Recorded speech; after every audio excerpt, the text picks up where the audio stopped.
اعوذ باللہ من الشیطان الرجیم بسم اللہ الرحمن الرحیم الحمد للہ رب العالمین والصلاة والسلام علی سید المرسلین اما بعد فاعوذ باللہ من الشیطان الرجیم بسم اللہ الرحمن الرحیم۔ سامعین، امید کرتا ہوں کہ آپ خیریت سے ہوں گے اور دعا کرتا ہوں کہ اللہ تعالیٰ آپ کو سلامت رکھے۔ سامعین، آج کے سبق میں ہم انشاءاللہ سبق نمبر 14 کی مشق کریں گے۔ سبق نمبر 14 کے اندر نون ساکن اور نون تنوین کے دو قاعدے جو رہ گئے تھے ان کا بیان ہے، کیونکہ جو نون ساکن اور نون تنوین کے چار قاعدے عام طور پہ جو مشہور ہیں، چار قاعدے ہیں، جن چار قواعد ہیں، ان چار میں سے دو کو ہم نے سبق نمبر 12 میں پڑھا تھا، یعنی اظہار اور اخفاء۔ اور آج ہم سبق نمبر 14 کے اندر جو ادغام اور اقلاب ہیں وہ پڑھیں گے۔ سامعین، نون ساکن اور نون تنوین جہاں بھی آتا ہے تو یہ ان دو چیزوں کا خاص خیال کرنا پڑتا ہے۔ یہ تجوید کے یوں سمجھیں کہ جز ہیں، بہت اہم جز ہیں۔ اچھا، سب سے پہلے یہ ہے کہ ادغام کیا ہے، یہ سوال ہے، ادغام کیا ہے؟ تو نون ساکن یا تنوین کے بعد حروف یرملون میں سے کوئی حرف آ جائے تو ادغام ہوگا، ٹھیک ہے۔ اب یہاں ایک اور چیز کی معلومات کرنی ہے کہ ایک میں ادغام ہوگا را کے اندر، را اور لام کے اندر ادغام بغیر غنہ کے ہوگا، اور باقی چار حروف کے اندر غنہ کے ساتھ ہوگا۔ کیا مطلب؟ اچھا، اب سوال یہ ہے کہ حروف یرملون کیا ہیں؟ حروف یرملون جو ہیں 6 ہیں، اور وہ یہ ہیں یا، را، میم، لام، واو، نون۔ یرملون کے اندر بھی یہ 6 حروف آ گئے ہیں۔ تو ادغام جو ہوتا ہے نا، ایک جو نون ساکن اور نون تنوین کے بعد اگر ان میں سے کوئی حرف آ جائے گا تو نون ساکن کو ان کے ساتھ ملا دیں گے۔ نون ساکن کو یوں سمجھے کہ خاموش کر دیں گے، سائلنٹ پہ لگا دیں گے، پیچھے والے نون ساکن کے پیچھے والا جو حرف ہوگا اس کو اس حروف یرملون والے کے ساتھ پڑھیں گے، نون ساکن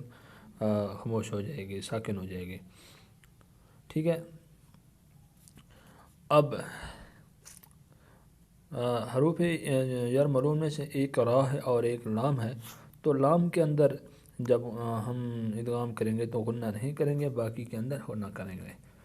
آگے ہے اقلاب۔ اقلاب یہ ہے کہ نون ساکن یا تنوین کے بعد حرف با آ جائے،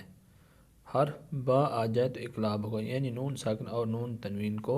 میم سے بدل کر اخفاء کریں گے، یعنی غنہ کر کے پڑھیں گے۔ جی ٹھیک ہو گیا۔ تو اب با کا خیال کرنا ہے کہ جہاں با آتی ہے اس کی مثال بھی یہاں ہے، جیسے میم بعدی وغیرہ وغیرہ۔ تو میم بعدی، اب دیکھیں نون ساکن کے بعد با ہے تو نون کو میم میں تبدیل کر کے پڑھیں گے،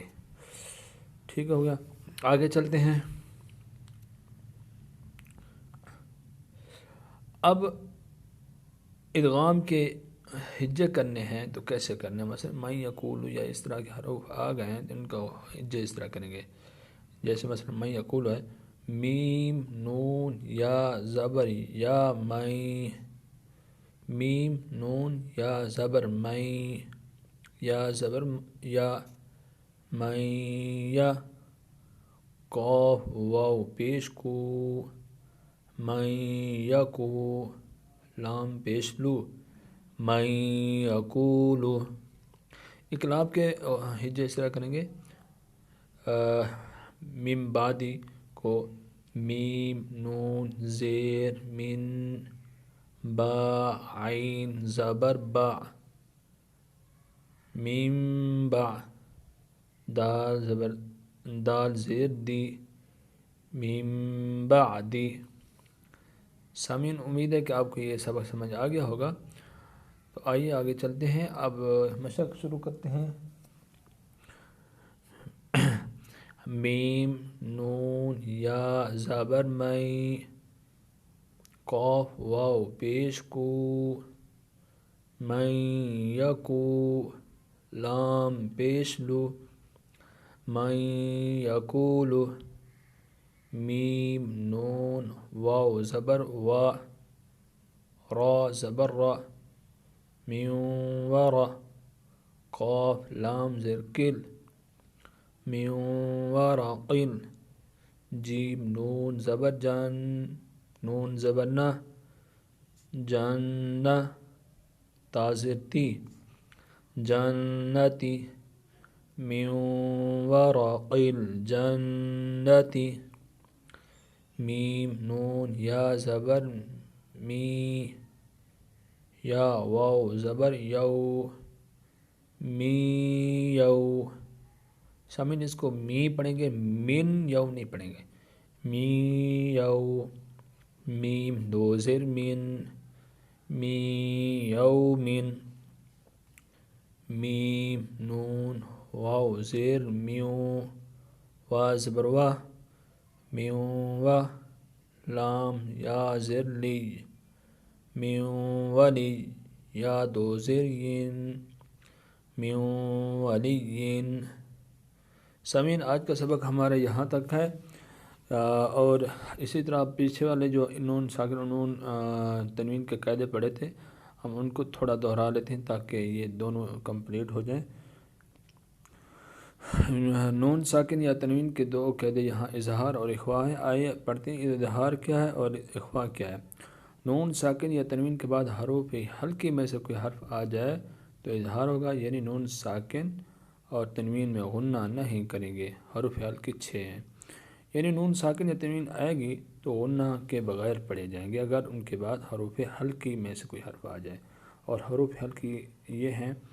حمزہ ہا عین ہا غین خا اور اخفا یہ ہے کہ نون ساکن یا تنوین کے بعد حروف اخفا میں سے کوئی حرف آ جائے تو وہ اخفا کریں گے یعنی نون ساکن اور تنوین غنہ کر کے پڑھیں گے غنہ کے بارے میں نے آپ کو بتایا تھا کہ آواز کو ناک سے نکالنے کا نام غنہ ہے جیسے منصفیہ اخفا کی مثال اظہار کی مثال جیسے من آ جالی اس کو من آ جالی نہیں پڑھیں گے من آ جالی پڑھیں گے سامعین آج کا سبق یہاں تک تھا امید ہے کہ آپ کو سمجھ آ گیا ہوگا انشاءاللہ مجھے اپنے دعاؤں میں یاد رکھنا اور میں بھی آپ کے لیے دعا کروں گا اللہ تعالیٰ آپ کو سلامت رکھے السلام علیکم ورحمۃ اللہ وبرکاتہ